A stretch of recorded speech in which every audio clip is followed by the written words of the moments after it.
Good evening, gearheads, and welcome to your Sunday night with Speed City, where we talk mostly Formula One, but sometimes on Sundays we go in depth and go across the wider world of motorsports. I'm John Massengale, and joining me is Jonathan Green from his studio in Austin, Texas. Myself as well, home studios tonight. Feeling a bit under the weather, didn't want to spread it around to everybody in the studio. Good evening, gearheads. Jonathan, how are you, my friend? Man, if I was any better, it would hurt. Well, that's good. We got a lot to talk about. Formula One testing has wrapped up, and 2 weeks from now, we are going to be celebrating our first winner in the 2026 Formula One season. 2 weeks from right this minute. How about that? Can you believe it's already here? Yeah, I mean, it's funny because obviously I've been gouging out on the testing, and it just seems so remote when it's in Bahrain, and there's nothing up at stake, and you're just watching cars going round and round and round. It's actually quite hard to watch Formula One for 4 hours like that because it's actually so much louder now. I mean, it's droning, and when they do the practice starts, I mean, so I'm delighted because I much prefer noise with F1 than not. But yeah, it's very different this year for sure. Well, I love those 4 hour sessions. I can put them on in the background and end up pausing it a lot for taking notes and all that, but I do love these 4 hour sessions. And man, we got a lot to talk about because there was a ton to come out of this week. And I think I want to start with kind of doing a quick rank. I don't want to spend, hours trying to rank the teams because we all know it's testing, but I want to rank the teams a little bit, Greeny, and get your take on my rankings. Yeah. And I think I'll start at the bottom. I think the bottom one is the easiest one because right now I was going to say Aston Martin looks horrible, but that's not the way I want to phrase this. I want to say Aston Martin looks like they're behind and have the most work to do. Would you agree with that assessment? Yeah, I think that's a better way to put it. They've come out and admitted it now that they are somewhere in the region of 4 months behind. They feel, and that wasn't really made public until we got to the test and until we realized. And it's ironic because it has to be said that what seems to be letting down Aston Martin is not so much Adrian Newey's side of it. It seems to be Honda, which is incredible when you think about it. Having won, having come 2 points away from winning another world title and having dominated the last few years, they just haven't. If I was to be critical, I would put a guess that the Japanese, as they are just meticulous in the only way that Japanese can be. And so therefore, a lot of the lack of running that Aston Martin had was that they were sending data back to Japan, testing this, saying, well, what's wrong with this? And it stymied them. Now, when they come good, we know what Honda can do. Yeah, and I'm really, it's funny, I'm not worried about Aston Martin. And in fact, if I had to pick who might be the biggest mover of the year from this ranking tonight, it might be Aston Martin, because if they can get some momentum by midseason, they could be, battling for the top of the midfield or higher. I don't know. I mean, look, you've got all the dollars that Stroll has spent with Aston Martin, so it could easily happen. Yeah, and I mean, you could argue that it's a very important 6 months really for Aston Martin because you can imagine if you were Lawrence Stroll, just how you'd feel having gathered the great and the mighty together. Regardless of whether you think his son's a great racing driver, he's gone toe-to-toe with Alonso. Alonso is beating him, but he's a two-time world champion. And they've got a plethora of simulator drivers and backup drivers, including our very own Jack Crawford. And, Yep. I guess, listening to Anthony Davidson and Jolyon Palmer, the ingredients are all there. They had Pedro de la Rosa in the booth, who's also really interesting, and he's the ambassador for Aston Martin. And he painted a good story, but he's a good PR man. But he basically admitted that they've got a lot of work to do. But he agreed with Davidson that the ingredients were there to get a championship winning team together out of these early beginnings. So this is the, if you like, the acorn for the oak tree that will be Aston Martin of the next few years. All right, well, let's move on. I want to move up to, it's funny, I'm so used to starting at 10 and moving down. We got 11 teams now. And moving up to the 10th position, I'm going to put Cadillac there right now. And I don't want that to sound like it's a bad thing, really, right now. I mean, considering that this team really has only been operating as a team, I mean, what, officially, not even a year. So it's kind of amazing that they've looked as good as they have because they've actually looked pretty good. I think if you were to, rank the progress of the teams over the testing, I think that Cadillac it's a much closer gap from Cadillac to the other teams than it is to Aston Martin because Aston Martin was so bad. Would you agree? Yeah, and I mean one simple one simple way of looking at it is, and I said this last week, forget the lap times, it's how many laps you get in, and Aston Martin Yeah. did the least. But actually, I would not disagree with you, but I was going to say Audi didn't look as good as Cadillac, in my opinion. They seem to have more to do, and were sort of messing with the car, whereas Cadillac have hit the ground running and gone lap after lap after lap, and pretty much, listening to Loudon and listening to the drivers, they're really pleased with the reliability, with the amount of time they've had. They used all their time, they seem to me higher than perhaps where you've put them, but I understand why you've done it. Yep. And it's funny you say that about Audi. I put Williams next and then Audi. I put it Aston Martin, Cadillac, Williams, Audi as 11, 10, 9, 8. And I can kind of group those, right? But the reason I put Audi higher is because of the progress they made Yeah. this week. Big progress is what it felt like to me because I think that Audi, I'm thinking that they had questions over the power unit, but now look pretty solidly in the midfield for lap times, especially. So that's why I moved Audi up to eighth. But And why I Williams, didn't put Williams there was when they were on track, they were running top eight a lot of the time. But they're going to be bound to be hampered by the fact that they missed the first test. yeah, They weren't ready. So they've lost a lot of time. And Vowles was interviewed and said, look, we did some virtual testing. It was helpful, but there's nothing beats being on track. And I think, yeah, they're on the back foot, put it that way. The two teams I would say are very much on the back foot are Aston Martin and Williams, and that's lack of laps and lack of actual, getting out on track. and you could easily argue shuffling these. I think Aston Martin's got a firm grasp on that last position, but you could argue shuffling these other ones around. So above that, I put in seventh, I put Racing Bulls. Still seems just a bit tricky, and I don't. It doesn't feel like they've got it all figured out. It just kind of feels like everything is still in mesh. But and really, what I love about this right now is that how all of this has changed so dramatically over the last 6 days of testing in the last 2 weeks, and how it could change dramatically even by the end of the first race.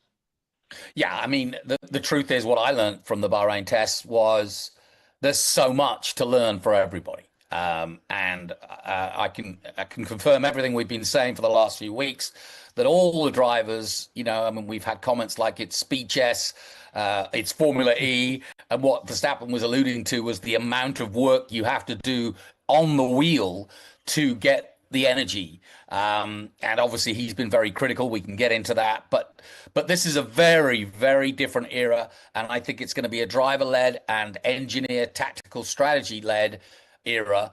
But I think it's going to take probably until we get to Canada before people are going, right, I've got the hang of this car and how to get the best out of it.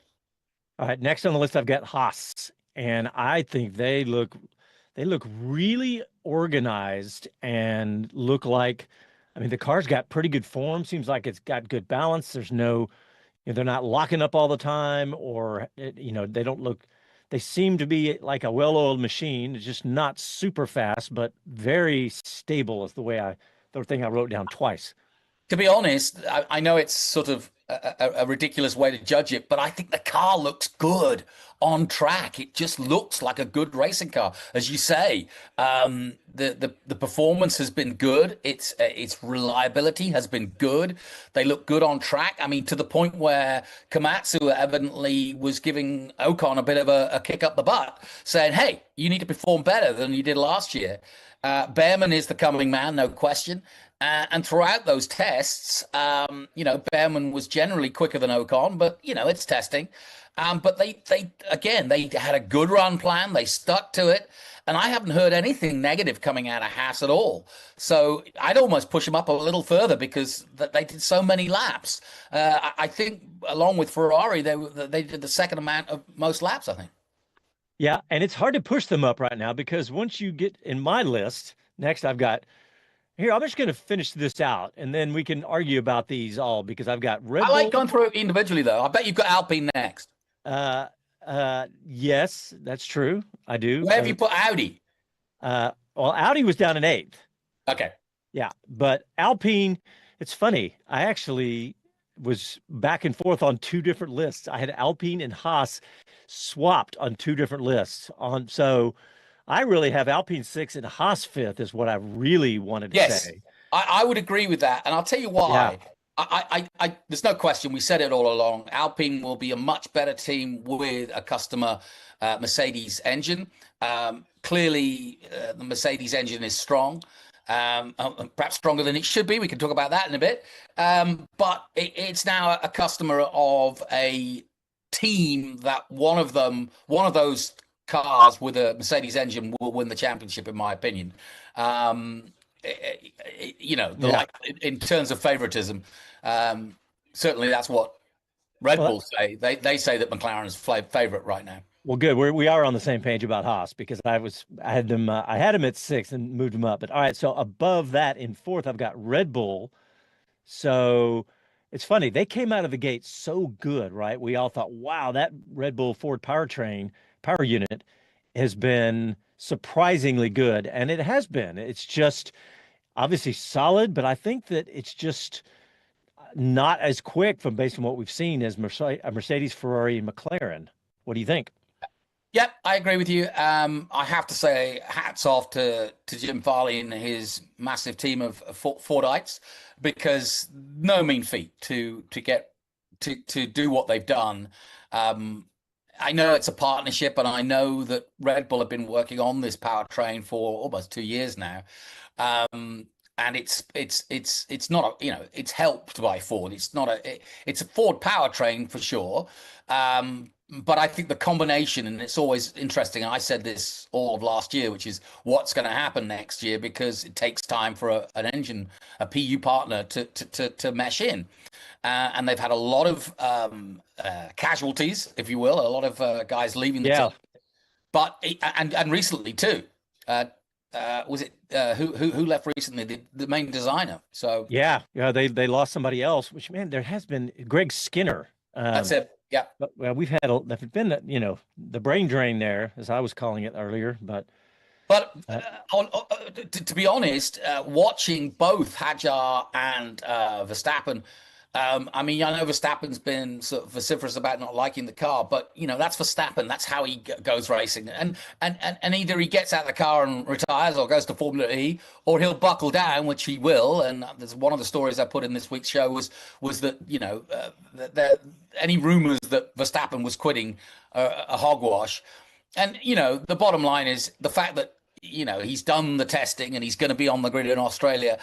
Unless it's a complete disaster this year, which it won't be for Red Bull, they'll be in the mix, and Verstappen will win races because he's just that kind of driver. And in a weird way, while he doesn't like the rules, he will play within them and actually probably be the best purveyor of them because his mind is that way.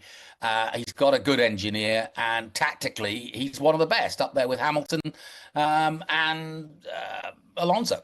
Yeah, and look, and this is why I didn't want to just overanalyze this, because we don't know. Red Bull could be winning the championship, both drivers and constructors. We don't know, but on my list, I've got McLaren next, Greeny, because their pace has looked pretty good. I would say a little bit better than Red Bull.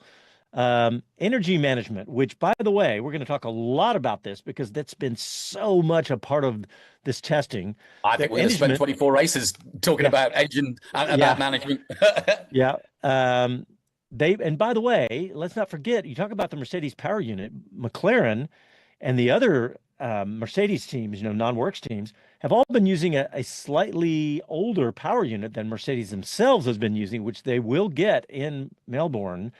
So, so after that, I've got Ferrari, then Mercedes, but I even went back and forth on that because there's two innovations we're going to talk about that Ferrari did in testing that were amazing, honestly. The first one, the wing and the exhaust plate, both of those were really, really innovative, and that's what I just love about Formula One.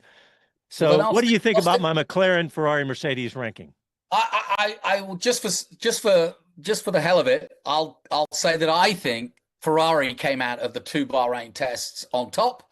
Number of laps, reliability, innovation, and more importantly, the one Achilles heel already discovered, the spooling up of the turbos and the time it takes. Ferrari seemingly have a smaller turbo, I'm told, or at least been listening to the commentators, and it means that they can get up to the starting pace and get off the line with no problem. And Hamilton showed that on a couple of the practice starts. He was flying. And so I just would potentially put Ferrari, maybe just because I'm old and sentimental that way, but I would just say that Ferrari looked really good, and we've been so disappointed with them pre-season in other years, and it's led to a poor season, or at least a non-championship winning season, or potential championship winning season. And, you've got a feel for a Leclerc, and at signs when he was there. But, and Hamilton just had that awful year last year, obviously. So I'm hopeful that they go to Melbourne as favourites. Yeah. All right. Well, we got lots more to talk about. We're going to take a break, but later in the show, we're going to talk about all this energy management. And I've got a little bit of a tirade I want to go on about this. Ooh. About what's causing all of this. You're listening to your Sunday Night with Speed City. Back after these messages.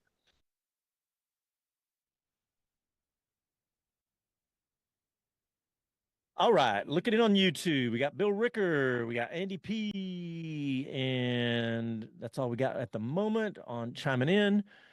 Bill says, since after 30 years, I'm for the first time not an MLS season ticket member. Last night, I accepted a 7-day free trial for Apple TV. There you go. There you go. Don't worry, there's lots of good rom-coms on it. Yeah. He says he'll be paid up in time for Melbourne. There you go. Andy P's here. He says Aston Martin in a world of hurt. Yep. Yep. True. Yeah. Flashbacks to 215 McLaren. I know. I almost said that. It's a GP2. It's a GP2. Yeah. Bill says it's Aston Martin's been a world of hurt since VJ's bankruptcy before Lawrence bought it as a vehicle for his Nepo baby. Yeah. Yeah. I'm glad Andy P likes Haas results so far too, because I just, well, you said it too, Greeny. So I just, yeah. All right, here we go.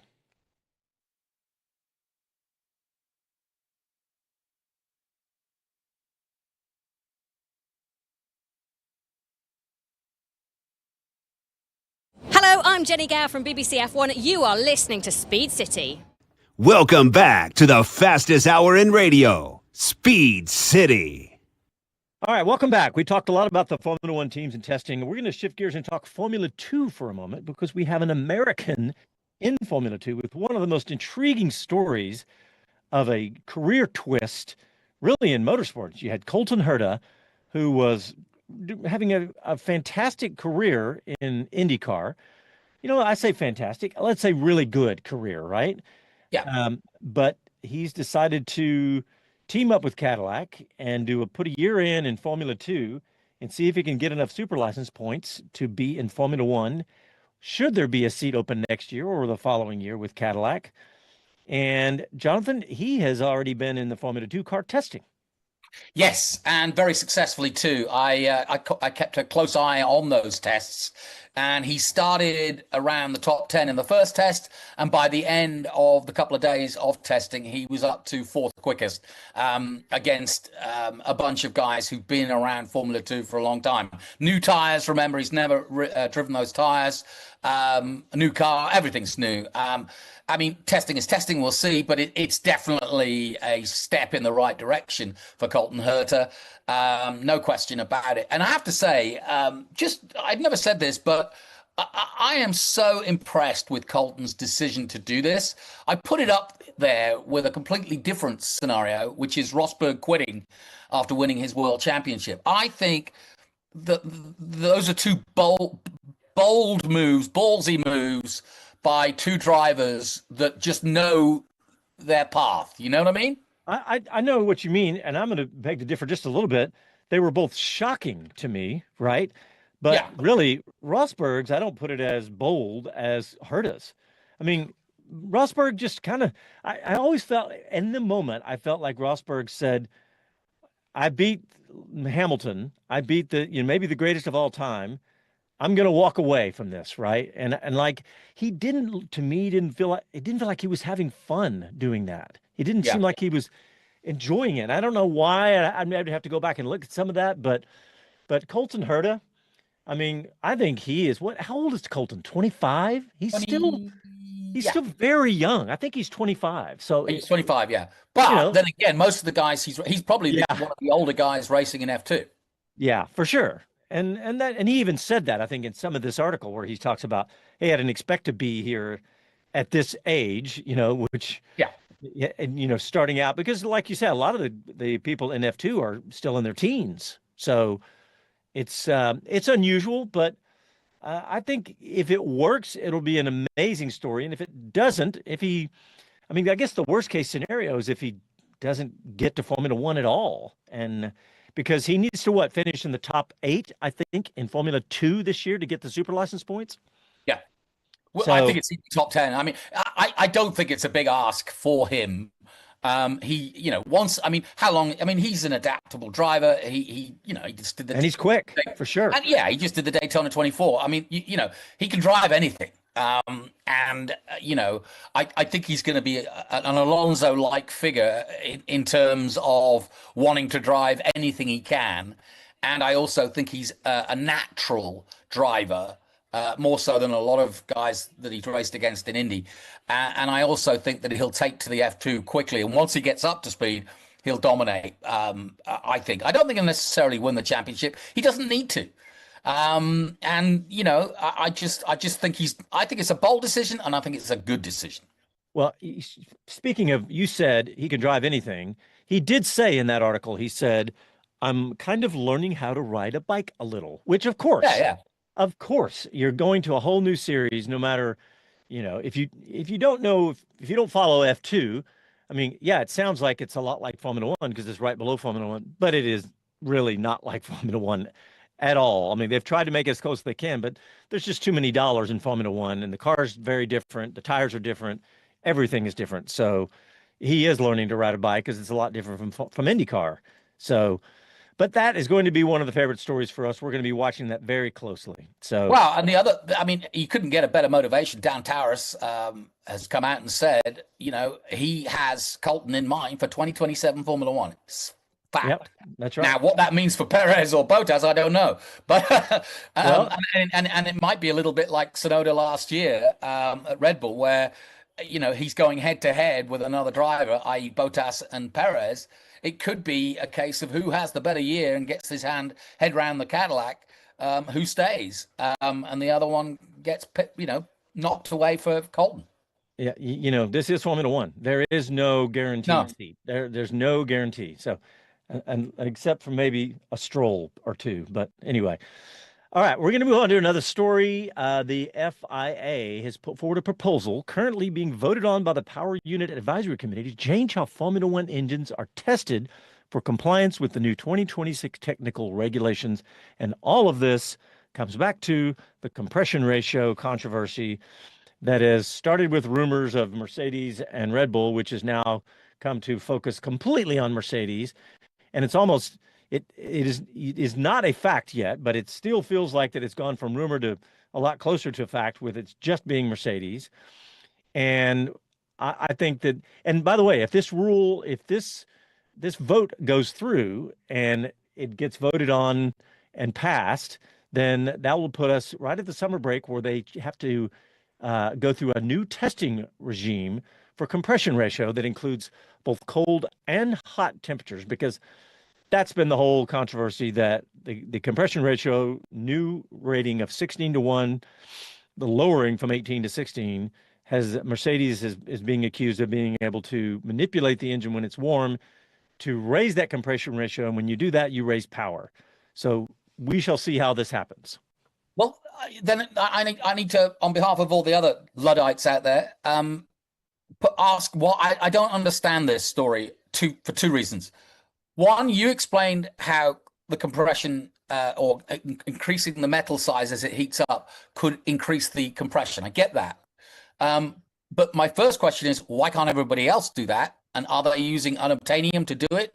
What is the metal that they're using in their heads or whatever to enable them to do that? And given that this is now a talking point across Formula One, why haven't they all the teams got together and gone, can't do that, no, rather than say we're going to check them hot in August, and by then half the three-quarters of the season's gone? Well, if I knew the answer to that, I'd be hired by all the other F1 teams. But I will tell you this, that naturally, metals expand, right? All metals expand. And so naturally, the compression ratio should go down, if anything. In fact, I think it does in most engines, because not only the pistons expand, but the chamber expands and everything gets bigger. So you've got a larger area with the same amount same amount of fuel and air in there. Yep. So why wouldn't it go down? So anyway, we don't know. I just know that this is it's something that the FIA is addressing all these rumors and all this discussion. So at least there's some discussion and potentially a change. Really what it boils down to is, if they say that this is going to happen, that they're going to have a test starting halfway through the season, then that could mean that everybody has to go, okay, well, we're going to Mercedes number one, if they really are doing this, they're going to have to change their engine. And if nobody else is doing it, then they don't have to do anything, I suppose. It's going to be very interesting to see what goes on with this. So. The cynic in me says the FIA were forced into this solution that isn't a solution, if you will. But by the fact that you have 4 Mercedes teams, that's 8 cars, that's half the grid. Yeah. So if they were to be foul, or if they have come out and said, right, we think you're cheating, and all, or the other teams, all got together, which they kind of have, and said, we don't think, Mercedes is doing this right, then there could have been a situation where we get to Melbourne and it goes to a higher power, or they do put a dispute in on the race weekend, and all four teams have to withdraw that carry the Mercedes engine. And of course, that would be a complete no-no for the sport, for the fans, for the TV, for Apple, for everybody. Yeah. All right. Well, we'll see how that plays out. I want to talk about some of my favorite technical innovations so far, because to me, that's what makes Formula One so much about what is Formula One, right? That we have these rule change sets that come. And I mean, look, anything to do with automotive innovation has been the most exciting thing in automotive, right? Whether it's something in a race car or a road car, that's the most exciting thing, is when things change, when somebody figures out a new way to change, whether it's, something power unit or technology, or like Musk did with the entire industry, turning it, making electric cars. Well, these innovations I saw, first of all, I'm going to start with the 2 that I think are the most exciting, and they're both from Ferrari. I'm calling it the Flippy Wing, the Ferrari Flippy Wing, that they just dropped right in the middle of, what was it? Was it the second day of testing or the first? But anyway, they just dropped this wing, and Casey's going to we get a little video if you're on YouTube, but you've probably seen it if you're watching the show. But I'm calling it the darts wing. It's 180. Yeah, that's good. And it's really kind of ingenious, right? I don't know why no one has ever thought of this. It's such a great idea, and it seems to be technically pretty simple, right? Yeah, and just to explain, we've got the active wings now, both rear and front, and most teams are choosing to do a combination of opening the top of the wing, the top half of the wing, and letting the air through, like you would see in DRS of old, or dropping the top stanchion so that the air can go straight across the top of both wings, and doing it that way. The difference that Ferrari have done is that they've got a wing that flips completely 180 and literally an upside down wing, and then flips right back up the other way. And interestingly, I thought it was a great interview with James Vowles. He was asked about this, and he said, look, we got two categories in testing. We have a bot or a list. Imagine a white wall, he says, where we have a list of things that we thought would be a good idea and we didn't try, and then we put that on a list of we're not going to try it. And then there's another list of things that we've noticed from our rivals of what we didn't notice or didn't come up with or imagine. And we put that on a list of maybe we'll look down that route if Ferrari are successful with it. And that wing is one of those. He said, we did not have that on our radar. It is an innovation that none of us have thought of. Other teams might have thought of it and discarded it. Ferrari went out there boldly and put it out there. And we don't know. We don't know the results. I hope it is one of those innovations because, like you, there's a hint in the name Formula One. Formula means just that, innovation. Yeah. So you said something about that wing. So the first, you said it is like an airplane wing. So first of all, there's two things that are happening or could be happening. We don't have CFD information, but so the wing is mostly closed. If you look at the videos of it, the wing is mostly closed, like DRS was. It's mostly closed, but not only when that wing flips, not only does it open it up to reduce the drag, but it also is basically an upside down airplane wing. So it could potentially be creating lift, becoming an airplane wing when it flips over.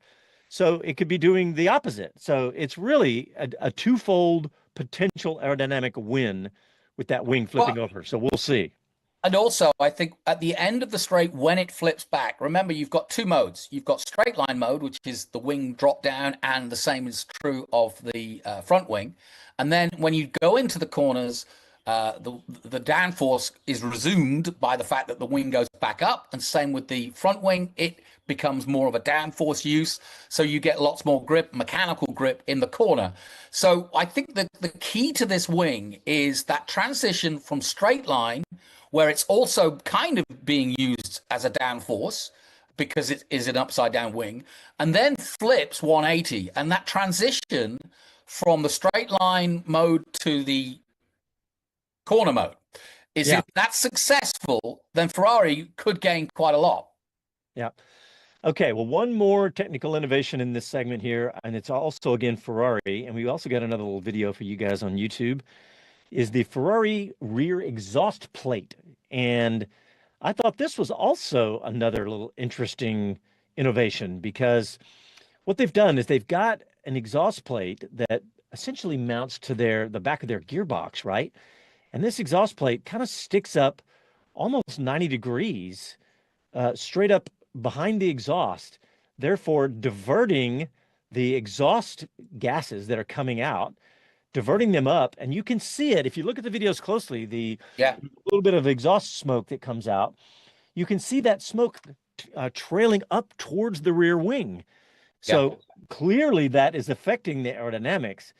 And again, you got to give props to Ferrari. And between these two things and the smaller turbo, which is what we're speculating is causing their ability to have those incredibly fast starts compared to everybody else, this could be a real, Ferrari could have a big dominance to the start of the season. We don't know that yet, but it could be.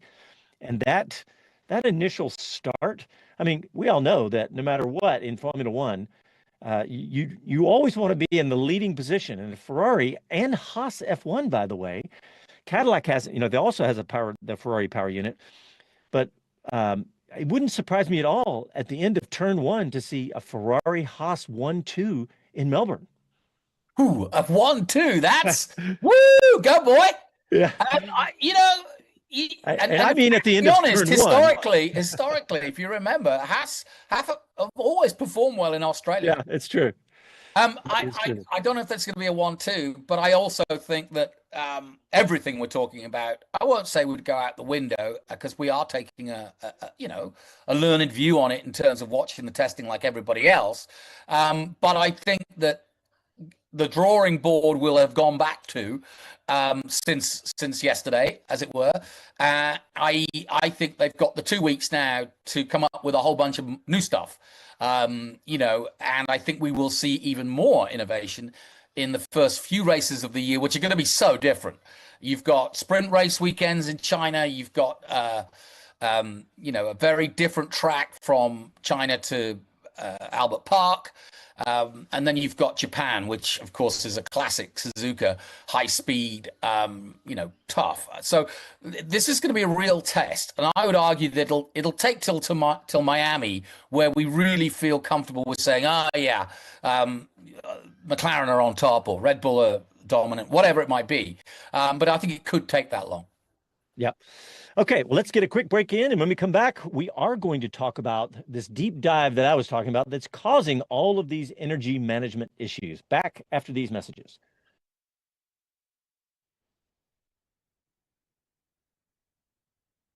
All right, let's see. Check in on YouTube. Mike Bowles has joined the party. And let's see what I miss here. Macarena wing. Oh, what's that? Yeah, they call it the Macarena wing, the 180. Hey, Macarena. Something is going to stick. I don't know what the name of this. I mean, who knows? I say that. We may never see it again. Exactly. We may never see it again. That's exactly right. So let's see. Kevin Kelly said, jumped on the Ferrari hype train and took a ZYN. I don't know what that is, but I think I might know what a ZYN is. I think it's a little pill. Or is it I don't know what it is, actually. Yeah, Mercedes has a history of sandbagging. Man, it sure feels like that's what they're doing right now. But I tell you what, man, I'm really excited to see what Ferrari can do. What do you think of Bill Ricker's comment? Compression goes down if the block expands. Expands most. Goes up if Conrod expands most. Different metals means choice. Yeah, well, think about it. If the connecting rod... Yeah. All right. Here we go. We'll adjust it on the air.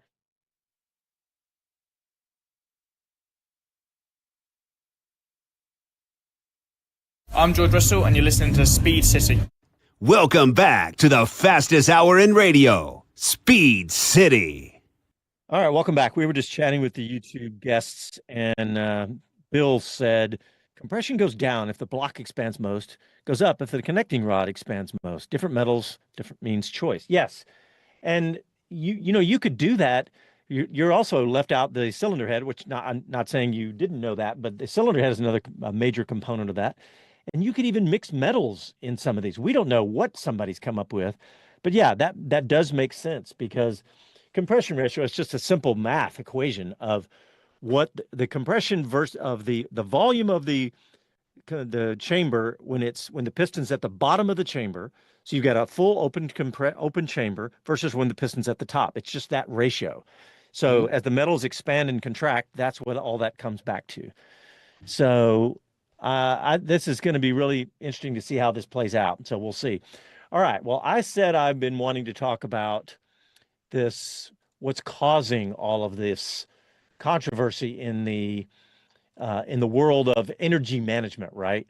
Because everything from the Mercedes small turbo to 5 to 10 seconds sitting at the start line to spin up that turbo, will the cars lift and coast on long straights, super clipping, all of these things, and they all come back to one thing, and that's the change in the power unit, and more than anything else, the fact that Formula One has killed the MGU-H. And the MGU-H it just stands for motor generator unit. And a quick definition of that, any electric motor, or most electric motors, if you apply electricity to them, they spin and make power. Or if you spin them with an engine, let's say, backwards, they will generate electricity. That's why they call them that. And that's how a lot of regen is done in almost all electric cars. But I want to go into deep dive here. So right now, the current rules through 2025 had a 1.6 liter V6 turbo, an MGU-K, the traditional kind that most electric cars have on the crankshaft, and an MGU-H on the turbo shaft. And that's the key here. And so Formula One themselves, I'm going to read you a quote from F1.com that said why they were removing the MGU-H. It says, while very effective, the MGU-H was very complicated. This wouldn't necessarily be a detriment for F1, a deterrent, excuse me, but the technology hasn't been adopted by road car manufacturers. Leading the MGU-H and concentrating on the MGU-K, which is similar to what road cars have, makes the new unit less complicated and thus more attractive to manufacturers. That's been the story they've been saying all along, right? And the way that I want to look at this now is that this MGU-H, it's really pretty amazing, insane technology, because not only does it allow you to harvest energy and either charge the battery or put it straight into the electric power, the electric motor on the car, is that it also could keep the turbo spooled whatever speed you want it. You can, and by the way, F1 has a limit of 125,000 RPMs for a turbo turbine, which pretty incredible. All turbines spin fast, but that's really fast. So the way that the MGU-H could actually slow the turbo or speed it up. So when you go into a corner and you hit the brakes and you slow down in your road car and you hit the gas, you have to wait for your turbo to spin up, unless you happen to have one of the brand new Porsche 911 turbos, which has electric turbos, or Audis, and I believe one more, I think it was Aston Martin. But anyway, just 2 or 3 road cars actually have this technology. But the MGU-H could do both. It could harvest the power of the exhaust, even at full throttle, you could do that. So this is a technology that really only made sense if you spent a lot of time at full throttle, right? So that side of it. So they decided to remove that technology, decomplicate the engines, and I think it made a lot of sense. But it's also dramatically changing the way these power units work, and also it's a big detriment to not have the ability to keep that turbo spooled up, Jonathan, because if you've ever driven any turbo car, the older they are, the more you've seen this. When you hit the gas and the low RPMs, you wait for the car to spin up and all powers up. We talked a little bit about that last week. Yeah. But also they're going to have to go back to more traditional strategies, right? Instead of having an electric motor to spin it up, you're going to have old school wastegates to control the boost. When you get to the maximum RPM, you're going to have to literally just throw away those exhaust gases instead of using them. Because that's what a wastegate is. It just, when you reach the maximum boost, it opens a valve and the extra exhaust pressure just goes straight into the exhaust. It's wasted, where the current rules have been really efficient. And that's how they achieve such incredible efficiencies in the engines up to this point. So you have to match going forward, you'll have to match the turbo size. Like we're hearing all these rumors about Ferrari having a smaller turbo. Well, if you had the MGU-H, you didn't necessarily have to worry about the turbo size as much, because you can control the speed of the turbine. So there's so much complexity to this. And I know some engineering websites are going to come out with some really amazing videos on all this, but I just wanted to go into it at least a little bit because it's really fascinating to me.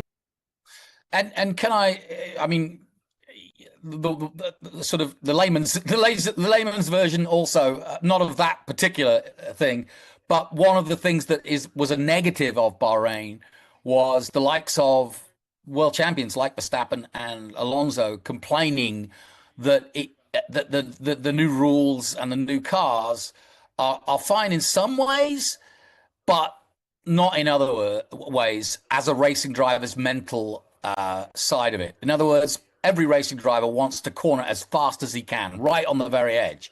Gone. Every racing driver wants to drive in a fast straight line as fast as he can. Not necessarily the fastest lap time created by that. So there's definitely a sort of a umbrage, as it were, from some of the drivers saying, yeah, that's not, I'm not designed to coast through a corner to regen. What I say to all of that is that look what they've done in 2 weeks. Look what they've done in 2 weeks. Leclerc's fastest lap time of testing was 2 seconds off the pole time of Bahrain last year. 2 seconds, which is exactly what Formula One said when the new rules were coming out. They said there would be 1 to 2 seconds off the pace at the start of the year, and here we are. We're at 2 seconds. Now you give you give a bunch of engineers and scientists 24 races to fix that, and by the end of the season, we're going to, I don't know if they'll be faster than last year, but I bet they will by either the end of or maybe even the middle of next year. But who knows? So well, and look at the analogy is look at the lap times and qualifying lap times of last year, the final year of the rule set that we had. Everybody was within a tenth. I mean, really, everybody got their head around it. Now, for some, it took 1 year. In Red Bull's case, finally McLaren got there last year. Both drivers and manufacturers.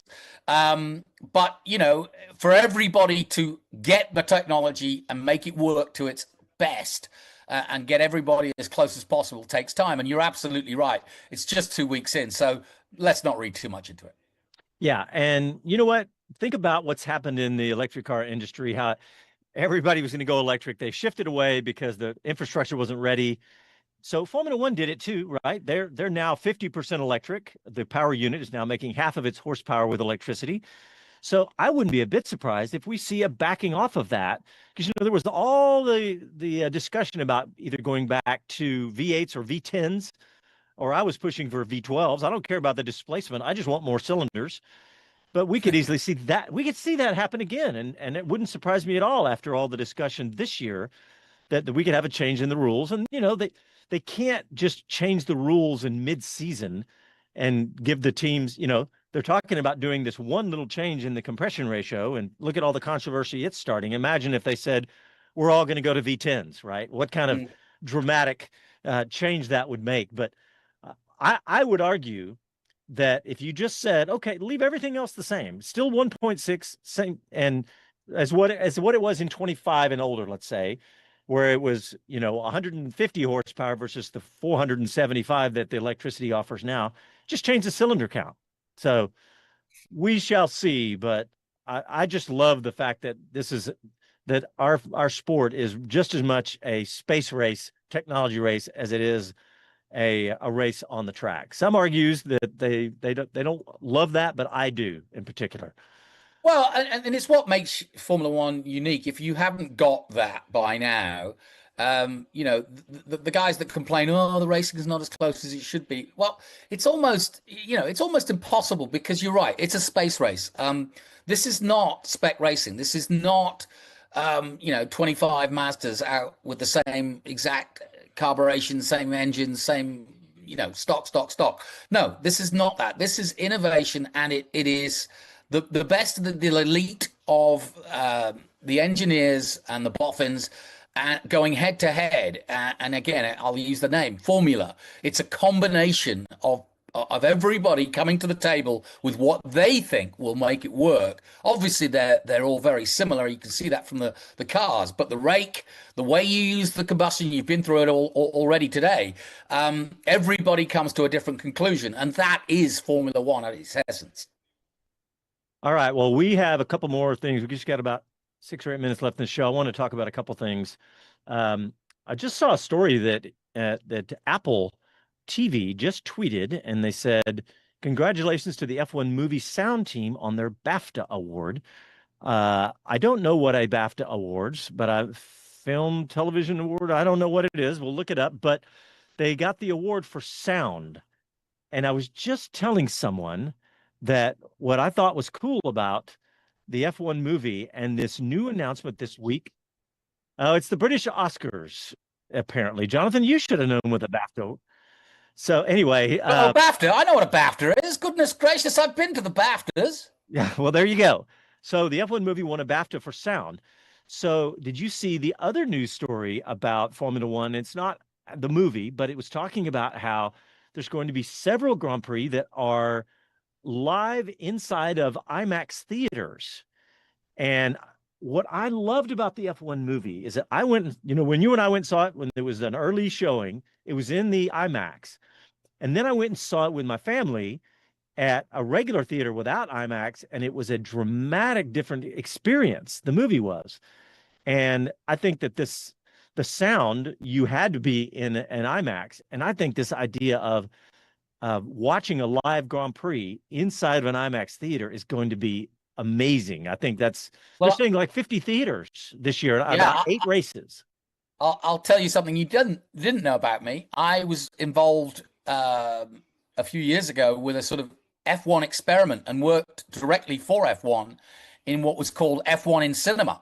And for 2 seasons, we did take the F1 races to the cinemas, and funnily enough, to cruise ships, of all things, but because they have cinemas in them. And we experimented with surround sound. And obviously I was doing the commentary with usually a driver of the day, and I would be on site in a commentary booth. But what was interesting is that yeah. But what was interesting is that imagine listening to Formula One and surround sound. We were debating where to put the commentary where it wouldn't be distracting, because you want to hear the car go from the left to the right, and you want to see it go up Eau Rouge and feel that it's gone past you as though you're sitting in the grandstand. So we had to work out where, the commentary should be from. So we ended up with a sort of stereo version where if you're sitting in the cinema, you'd hear it at the front, but the sound would envelop you around the back of the cars, so you felt that you were there and it would go past you. Really interesting. I don't need to hear it again. It's really pissing me off. Yeah, sorry, Max. It's not your cup of tea. And I love that you were involved in that. And you actually have told me that story. But the fact that we now have this amazing technology that is IMAX, and I guarantee this was inspired by the movie. I guarantee you, because it was a very different experience. So apparently Miami Grand Prix, Monaco, Silverstone, Monza, and Austin will be available across 50 IMAX locations nationwide. Right. In the States. So that is a list. I just love it. I just feel like it's also just indicates the popularity of the sports, right? Of the sport itself. Yeah. And anytime your product is worthy of IMAX, whether it be an animated movie, a war movie, or a sport. I watched the Olympics opening at the IMAX in Austin. Fantastic. I mean, it's the biggest screen in Austin. It's the biggest screen in Texas, if not the world. And it was great. You felt like you were there. Yeah. Well, I'm excited to see how well this thing does, and see how it. See how people, if they reach out and buy tickets and fill the theaters, we'll see how that works. But also, one more story before we run out of time here. Today, a few hours ago, Formula One launched a new marketing campaign to really kick off the 2026 season with Damson Idris, I should say. He was, the star of the F1 movie with Brad Pitt. Yep. And they launched this new video. And they launched it across, social media and other places. In fact, Casey, if you've got that, we've got it loaded up in the dock. I think it's only like 60 seconds. We could play that really quick. It's pretty cool. Let me know if you've got that. You think you know Formula One? Think again. Everything is changing. New cars, new power, new teams. A new destination. A new generation. This isn't a reset. It's an evolution. Innovation that never stops. This is Formula One. From the garage to the grandstand. We live and breathe Every lap. This is where fans become family. Moments turn into memories. History into legacy. Anything can happen. And usually does. In 2026, there are no favorites, no guarantees, no limits. So, you think you know Formula One? You can really tell a real actor versus the F1. Yeah, Lawson's not going to get any Oscars for that. No, but I mean, when Damson's saying that stuff, you kind of get a goosebump. He's a real actor. So I just thought that was a pretty cool little thing to kick off the season with for Formula One. There's so much momentum in our sport, and I think that's what all this boils down to. It just feels great, doesn't it?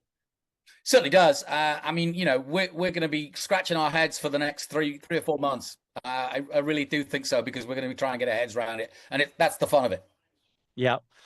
So that's about all the stories we got to cover. We've got a bunch of announcements to talk about soon. But thanks for tuning in tonight. We'll talk to you next week.